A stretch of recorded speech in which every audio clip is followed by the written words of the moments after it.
but we had this awesome opportunity to do the macro photography. So we backed it up to June. So you have enough time to practice uh, using the settings that you're going to be learning tonight.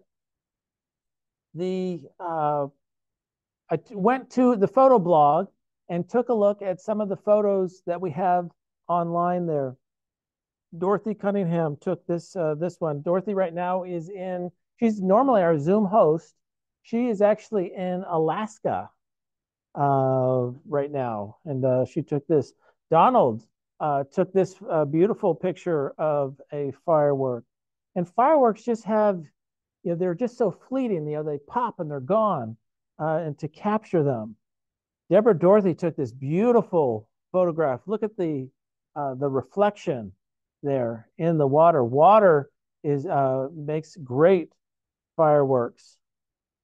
Stan, this is an unbelievable concept. Stan, you were telling me about this earlier. Riverside a couple of years ago. I shot every firework they fired up. And then I took them all into Photoshop and I made a layer on each one. And then I took a blank sheet, big enough, obviously, to put every firework on it that they shot off that night. So, Just unbelievable. Just a beautiful concept. I wish I would have thought of it. Yes. Russ took this beautiful photograph over at the fireworks when they were still over at the University of Redlands, and with the now this is not a composite, correct? This is that is the original shot. Yeah, this is later on. I took out the cars and put in a few more steps and everything, but that's the original photograph. This shot here and the one I'm going to show you next haunt me because they don't shoot it over. You can't get the shot anymore. They moved where they shoot the fireworks, and so Judith. Unbelievable. This is a composite, I'm assuming. Yep, a composite, similar idea, but just amazing where you can't get, they don't have it at the university anymore. So it's that shot that I have in my head these two shots here in particular have inspired my firework photography for years, and you probably didn't even know about it. It's one of those things, if I could only shoot it like this, and they're just absolutely gorgeous concepts, and beautifully done. So let's light the fuse. Let's get ready to learn about firework photography. And there is no pressure because if you don't get the shot in about 10 minutes, you've got to wait an entire year. So my encouragement for you is to prepare yourself as if you're not going to have to wait for an whole another year for this thing to show up. So when you're prepping for your firework photography, take it serious. Because I got to tell you, when you take an entire batch of photos and you find out that they were all out of focus and you end up with nothing, that is a very sad day. Not that that's ever happened to anyone here, but that's exactly right. We're going to be talking about that. So, a couple of tips for you. Make sure that you scout your location and show up early. Fireworks are popular. A lot of people are going to show up. Parking is going to be difficult. So if you show up late and are trying to make your way through, you're just going to make it difficult for yourself and for everybody else that is involved. So make sure that you scout and then you show up early. Some people, where do you go to shoot fireworks around here? Disneyland. I've never shot at Disneyland. That would be a fun one. Oh, you shoot it outside. Okay, Disneyland. Where else would you shoot 4th of July fireworks? Crafton Hills. Crafton Hills, you shoot over the. That's right. That's a great place to go. Where else do you shoot around here? Riverside puts on a great show. Where else? The Redlands Bowl. They shoot that once a year at the firework finale. Where else do you shoot fireworks? More? That's where they're doing it now, right? Yep. Where else?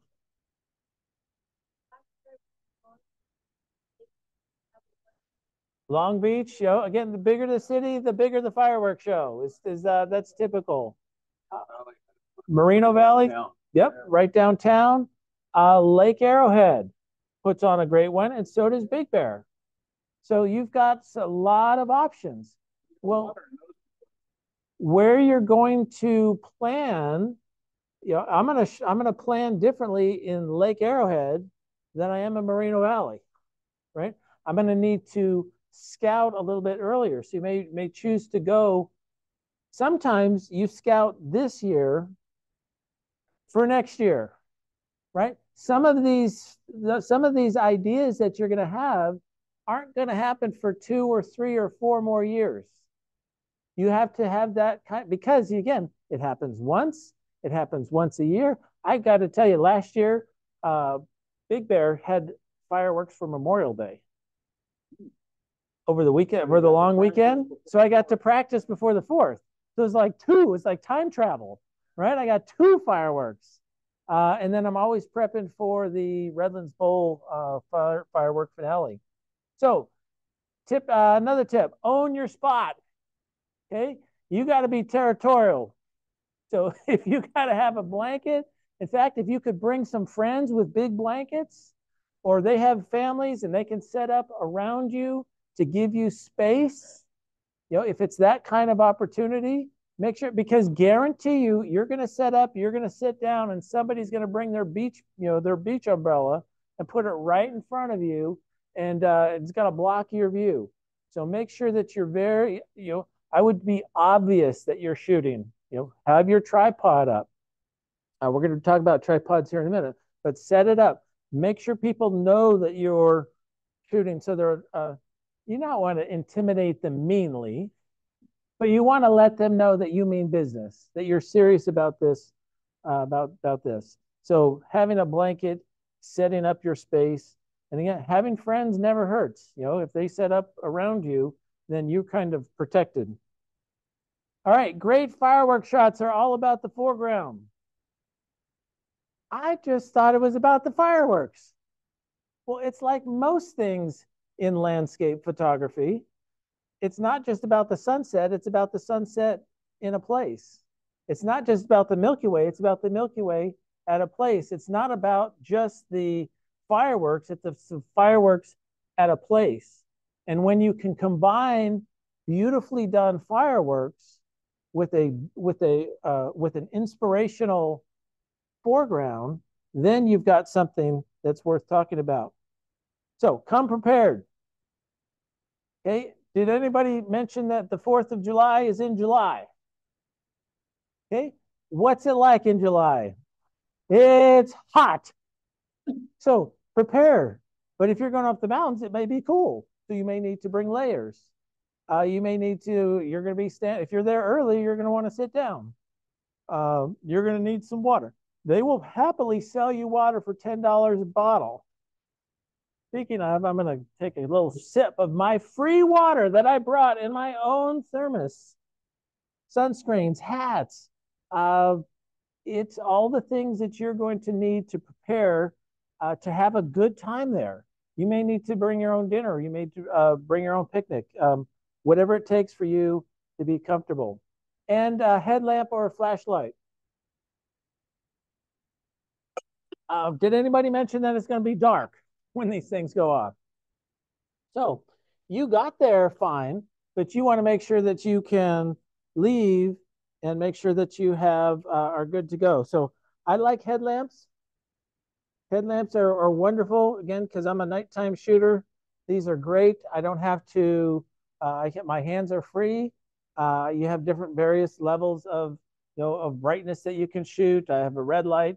These are great when you're just need to check your camera real quick, or if you're checking your focus, you're checking your camera, you're making sure that you drop something. These things are fantastic that way. And then when you're walking over to the car, you're kind of in this herd, right?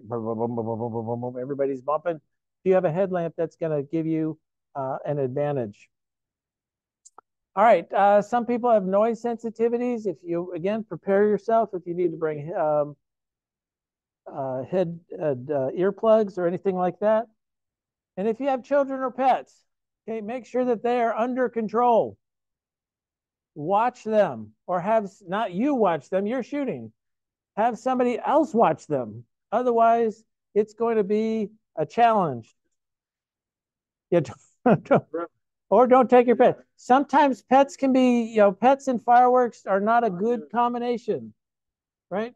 So make sure that you're taking care of your pets, and make sure that you have a sturdy tripod. Sturdy tripod. Hey, you got your tripod out. Some people have, short tripods with long necks, right? Those aren't as sturdy as long tripods with no necks, right? Because you want the base as sturdy as can be. So you're going to want that. Make sure that everything's tight. Make sure that it's grounded. Make sure that it's low to the ground, or it could be at the next level up. But what you want to avoid, if you can, is pulling the neck up. This part is where you're going to get the most amount of wobble on the top. So if you can keep this down and have longer legs, you're going to be set. That not only do you need a sturdy tripod, though, you need a sturdy place to put your tripod. Yeah. Sandbags are a way to add extra weight on there. Hey, Donald, good to see you. We just showed your firework photo from the blog. So watch where you set up. Dave and I last year, Dave Card and I, we were up shooting over in Big Bear and Lake Arrowhead, and we set up on a bridge. It was a wood bridge. It was a well-trafficked wood bridge. There was cars driving over that wood bridge. It was like, oh no, this is so not only where you set how you set up, but where you set up. Just be aware of just because fireworks are going off doesn't mean that people aren't going to walk around. That was a shocker to me. I thought once fireworks are going in, everybody's going to stand still. Not the case. People are very happy to walk around while doing that. Okay, one of the great things about fireworks is you don't have to have the latest and greatest in gear. Your lens effect of an f1.4 lens that costs you thousands of dollars isn't going to get a better one because you're not going to be shooting at f1.4. You're not going to be shooting at 2.8. You're going to be shooting at 4. You're not going to be shooting at 5.6. Even your phone. Gotten some great firework photos on my phone. If we have time tonight, I'll be showing you that. So watch where you set up. Oh, other way. Lenses. Okay. This is where a zoom lens is handy just because you don't know how high the fireworks are going to go. They may have given the guy a little bit extra juice, and that thing could really go up, and it's nice to be able to pan out. Or if you're far enough in, it's nice to be able to pan in, to zoom in on that. And so having a little bit of flexibility. Now, if you know you're far away, you're really far away, you may need a 70 to 200. This is full frame. Typically, yep, we're always talking full frame. Just in terms of making sure that you have enough flexibility. If you only have a wide angle, you'll get a lot of foreground and tiny little fireworks. And typically for a good firework shot, you want the fireworks to be a prominent part of that. So you're going to want to turn your autofocus off. Well, eventually you're going to want to turn it off. The best thing to do is focus on something that's far away. Use your autofocus. It's far away. What's far away? Well, not where you're at, not nowhere near. across the lake, for example. That's far enough away. Across, if you're at the, if you're in the city, something that you can see. Focus on that first, and then switch. Yes. I'm still new, so how do you determine what do you have a zoom lens as a zoom?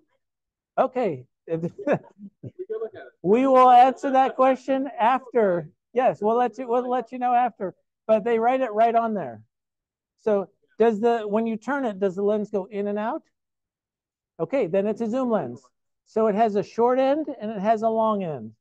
So wider is a lower number, 18 to 55. So you're right in there. You got, so that's 18 millimeters to 55. You probably have a crop sensor, which means you multiply that times 1.5 as a rough estimate. So you're right. You've got exactly what we're talking about right here. You're good to go. Focus on something in the distance. And then once you've got your focus, go ahead and switch it to manual. Because what you don't want is your focus hunting. It fires off and then it has to refine the focus again. So focus, make sure that first firework is good, and then move it to manual. Forget it. That's what you want to do. If you have lens stabilization on your lens, make sure you turn it off. Lens stabilization is designed when you're hand holding to take care of your camera shake, which is great when you're hand holding. But if you put it on the tripod and it's a sturdy tripod and the tripod's not moving, it will actually induce noise and shake, camera shake. And so you want to make sure that you turn that lens stabilization off. Yes, Mr. Picky. I know you probably used it.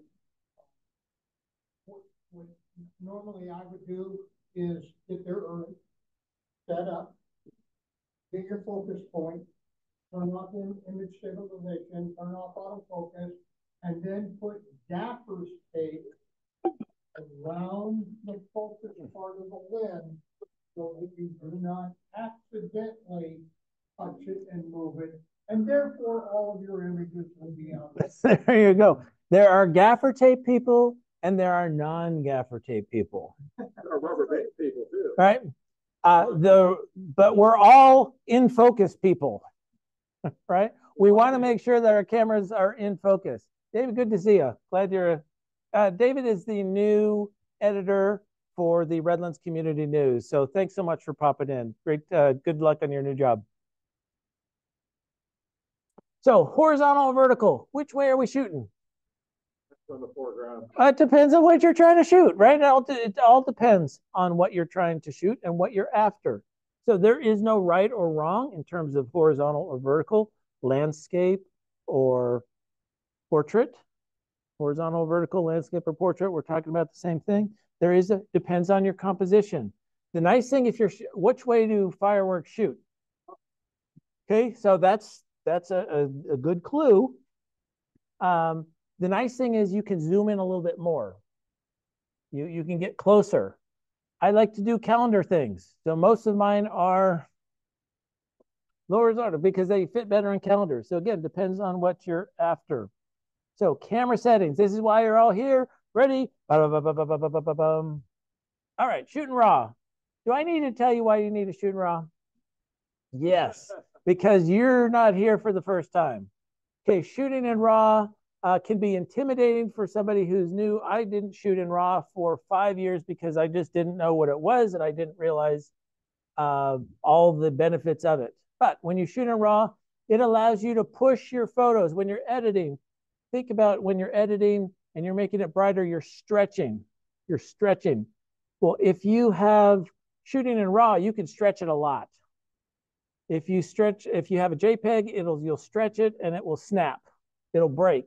You'll have funny kinds of artificial things in it. So make sure you're shooting in raw. You're gonna shoot in bulb mode. Okay, this is kind of like manual, except you're only gonna set 2 settings. So bulb mode. That's the easiest way to do, make sure that it's in bulb mode. With bulb mode, every shot isn't the same. We're not shooting it for 2 seconds or 3 seconds all the time. They're not all the same. They're variable because what if it shoots higher or lower, whatever. If you happen to have noise reduction on, make sure you turn it off. It's not a feature you're going to need. So good starting settings. ISO 200 with f11. So that's going to give you plenty of depth of field. So as long as you're focused at something that's far, you're going to be in focus. And ISO 200, I thought, well, you're at night. you've got to bump your ISO way high. It's like when you're shooting the moon. You're at night, you better blow it up way high. That's not the case. It's like shooting the sun. You just want to be, it's going to be ISO 200 is plenty. Now, the nice thing about shooting in RAW, you have about plus or minus 2 stops. So even if you don't nail it exactly, you've got some flexibility when it comes to editing. F11 is a great place to start, and you can adjust from there. So what you're going to do, this is what you're not going to do first. Okay, you're not going to, okay, it goes up and boom, and then you take the picture. That's not what you're going to do because it's already here and there and here and there. What you want to do is when you hear that, boom, click the button. Hold on to that button. You're going to follow it up, let it explode, let the button go. You're going to follow the projectile up, let it explode, then take it off. That's because you're going to be using a shutter release. There's 2 kinds of shutter releases. A remote shutter release, that usually involves a battery and Wi-Fi and all kinds of things. And there's the wired, cable release. Either one will work. The challenge with everyone has pluses or minuses. Remote has batteries, and batteries can go dead, and Wi-Fi can interfere. Cables are attached to your camera. You could accidentally, somebody asks you a question, you turn around and you just hold everything down, and you messed up your shot. So how long are you going to be holding this cable to release down? It's going to be anywhere between 2 and 6 seconds is what I find. That gives it plenty of time to boom, boom. I don't know how many seconds that was, but that's about what you're going to get. Boom. Some shoot lower. Boom.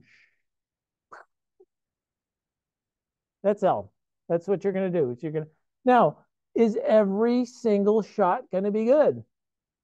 No, it's not random, but you don't know where it's going to explode, right? You don't know what kind it's going to do. After you take the first few photos, check the back of your camera. So this is your spot check. First few photos go off. Do take some time, hit the play, look at it, zoom in, make sure that you're good. If you're out of focus, now's your chance to fix the focus. If you did Dave's technique with the gaffer tape, you know that you're good, so you don't have to check on focus, but make sure that you're not blown out. As long as your focus is good, the only thing that you need to change is your f-stop. Okay? Don't go with just in your ISO and your f-stop. It's too many variables. Just change your f-stop. If it's too bright, you need less light, which means a bigger f-stop number. If it's too dark, you need more light, and you need a smaller f-stop number. So that's too bright, less light. Too dark, more light. I know you can do this one time in a year, but don't feel rushed. If you feel rushed, you're going to make a mistake. The average show is what, 10, 15 minutes? The bigger ones are 20 minutes. You got some time. They're going to be, don't worry, they're going to fix whatever you need to fix. They're going to shoot another one. Now, that being said, your best photos are going to be taken the first half because smoke's going to get in your way. Too much smoke is going to be a problem, especially can get in the way of your photos and to get away of the photography. And it's going to light things up and you're going to have to edit them out later. So not all firework explosions are equal. And what I mean by that, okay, you shoot them up and you see the flashy kinds. Those just don't make for good shots. They don't. Yes, Mike. Mike, someone has a question? Oh. Yes, what did you mean by Okay, that's a good. We'll answer that after. That is one of the three main camera. Three. It's a three only. Yes, of the exposure triangle. Um, it's a manual setting that typically you won't use as a beginner because you'll be an automatic. But it's definitely something that when you move to bulb, that's a higher level of photography. But it's one of the things that you can. It's easy to. You'll learn it eventually. Yep. You learn it eventually. So if some of these ones that go those are they're beautiful to look at, but they're not necessarily what you're going to want in your final composite. These ones that go or that look like flowers, those are more the ones that you want. What's popular these days is where they shoot like an arrow or a heart, and they'll make a heart or an emoji. Those aren't as good for when you're compositing together your final image. You want these kinds in the middle over there. If it's windy outside, sometimes they won't fire them at all because of fire danger, especially here in Southern California. But you have to be aware that it will then push those fire, they'll shoot it up and they'll actually push, and you'll see that in your photography. It's best if there's no wind because you get these nice clean lines.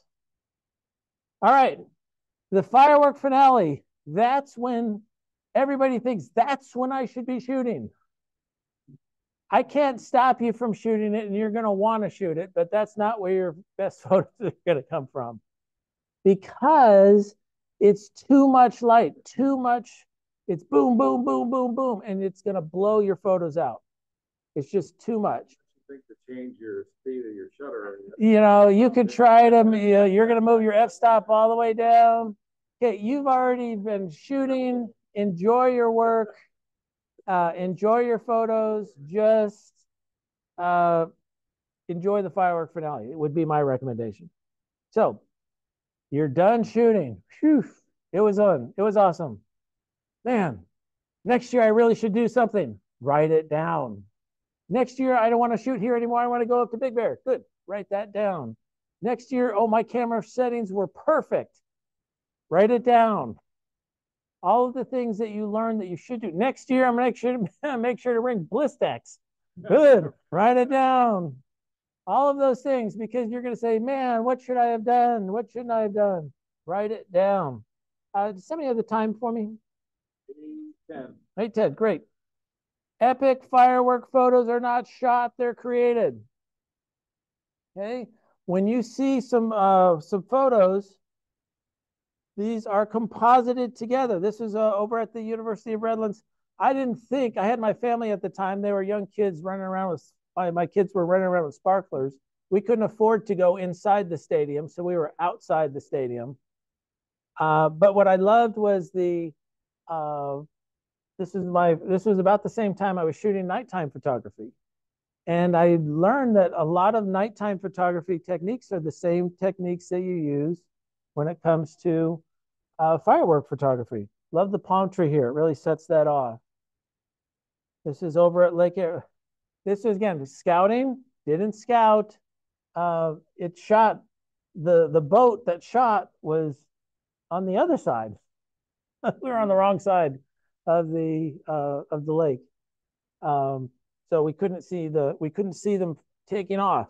We could see them in the air, but we couldn't see them taking off. These are two different shots over here. One's Lake Arrowhead.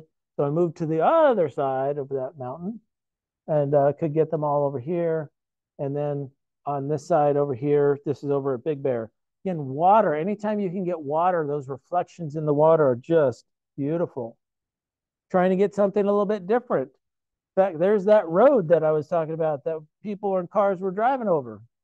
So I moved myself off of that bridge, moved myself behind them, and then got the people watching it. Again, adding a sense of element and depth and a personalization to these photos. Since Redlands moved, the high school is kind of blah. Sorry, Redlands. Beautiful fireworks, but there's no foreground. So I went back into the neighborhood and had my long lens on and was shooting through the palm trees as silhouettes and ended up shooting that way. And I love how we've got the red, white, and blue going on.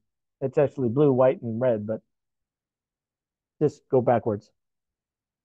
The great thing about Southern California, we already mentioned this, there's lots of opportunities for fireworks.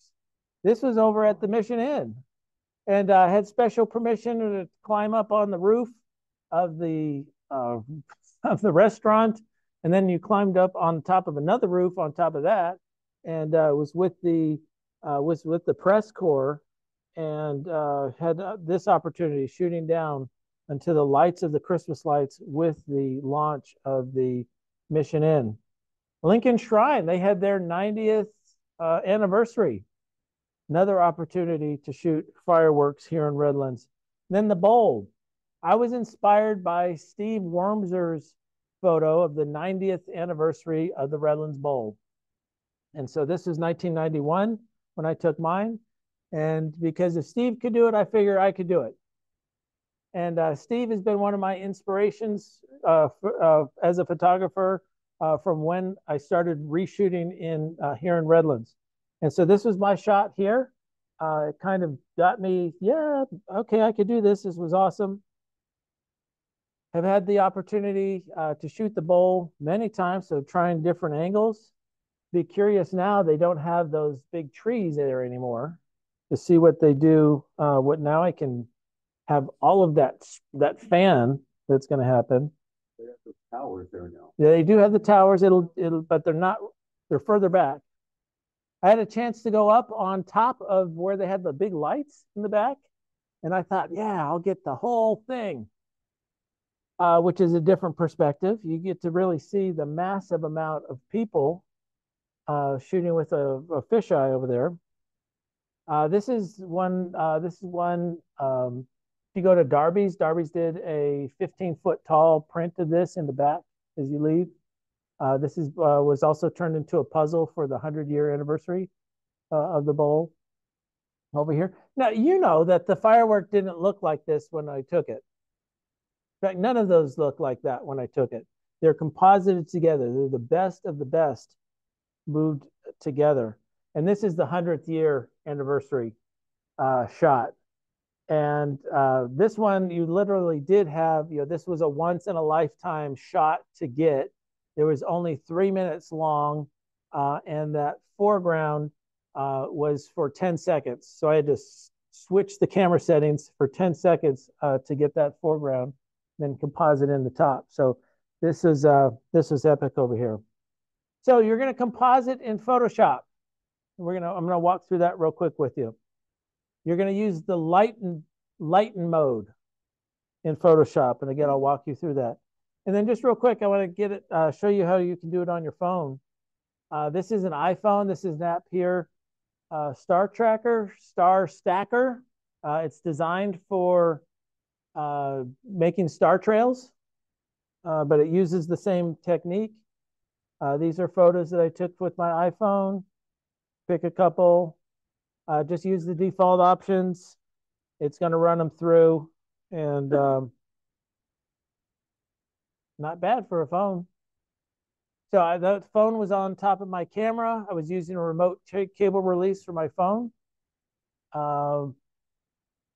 Again, not bad for a camera or for a phone camera. So let's jump over to Lightroom. I have just done a massive purge. This is Russ's Lightroom. Thank you very much, Russ, for letting me borrow your Lightroom. Going to import the photos. I just did a massive purge on all of my raw files because I found that I never used them. And then I was like, oh, I'm giving a talk. I need to get I need to get some files here. All right. Mike, can you still see the screen? No, okay, because it's only sharing PowerPoint. Sharing PowerPoint. All right, let me stop the share. Stop share screen. Switch to Lightroom. Yes. All right, we're good there. Thank you. All right, so these are the photos taken that I took, and I'm going to move to the develop module. Ooh, apparently you have the, if it's blown out, take it. All right, so I'm practicing. I'm setting my composition. So, okay, I'm moving around. I'm trying different foregrounds. I'm looking around. Where am I going to be shooting? Ah, they started shooting. All right. Shoot, shoot. Oh, okay.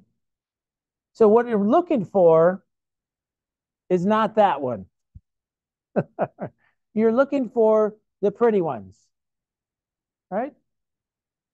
All right, that's a good one. So I'm going to start with that one, and I'm just going to make a note here. I'm going to give it a number. I'm going to give it like a 2 or a 3.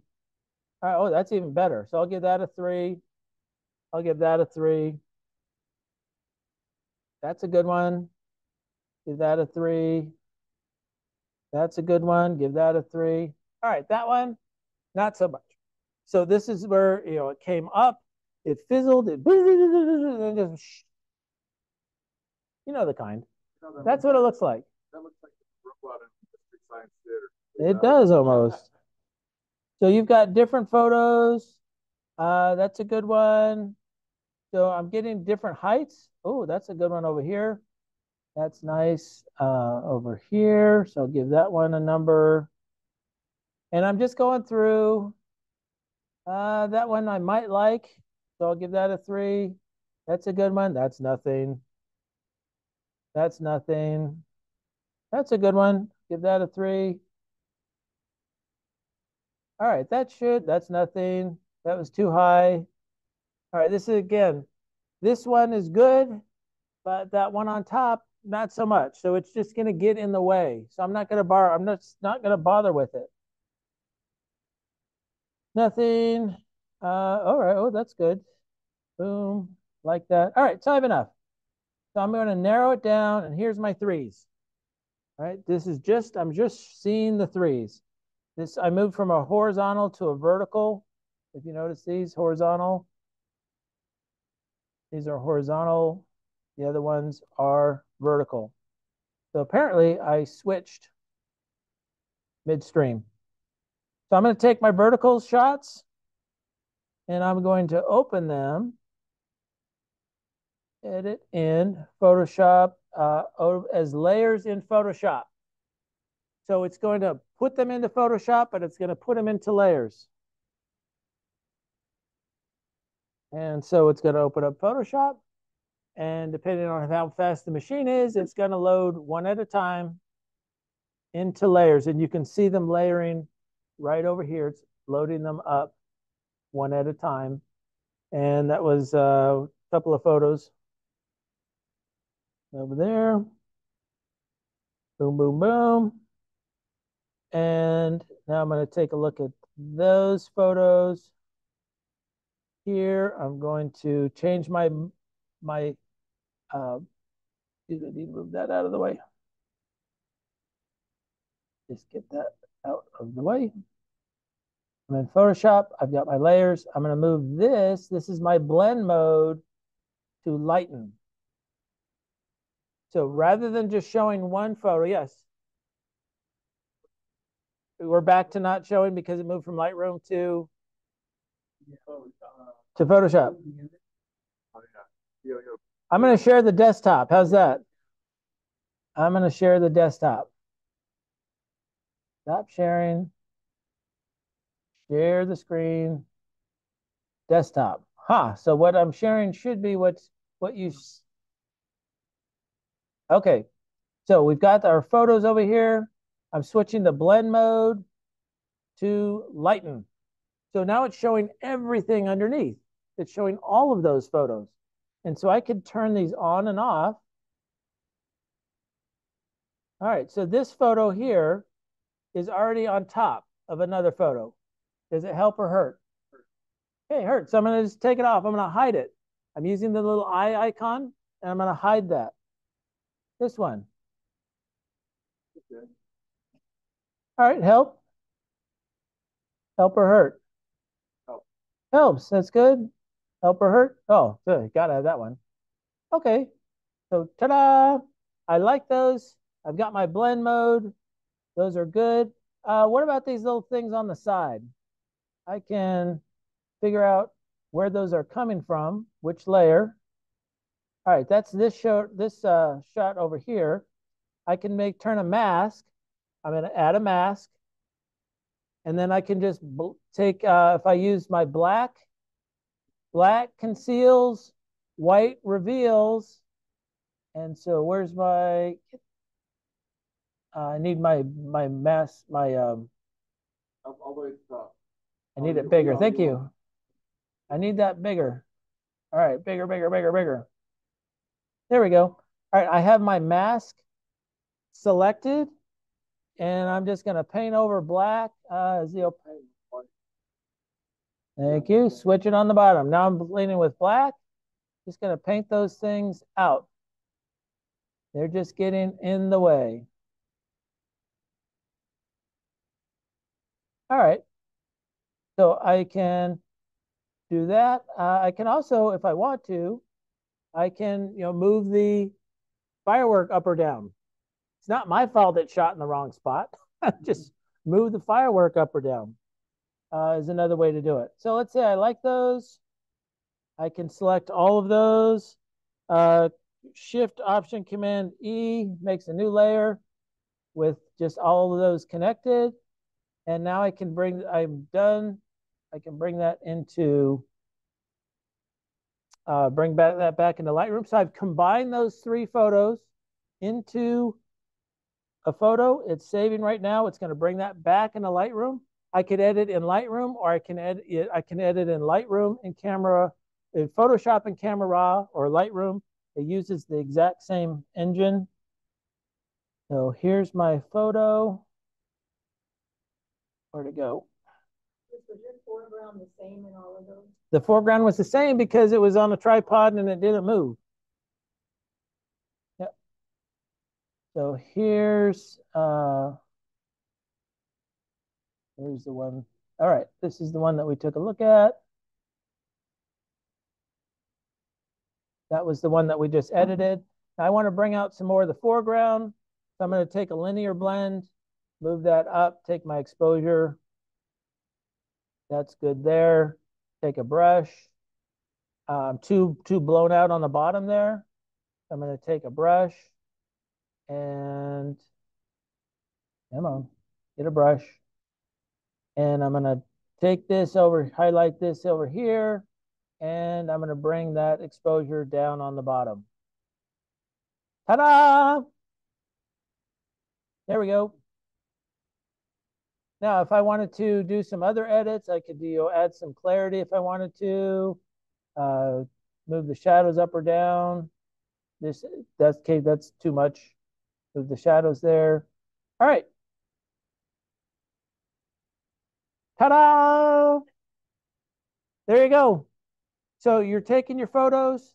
You're taking one after the other. You're letting the firework come up. It's exploding. You're stopping. Letting the firework come up, exploding. You're stopping the photo. You're taking the photo's going up, it's exploding, and you're just doing the best you can. You're just trying to get, because you'll hear poof, poof, poof, or you'll see it. You'll see the, that's when you know to hit the button. And then you're going to take those, pick the best ones that you've got, bring them into Lightroom, set layers, and you're done. Export it, and you're done. Yes, Julie.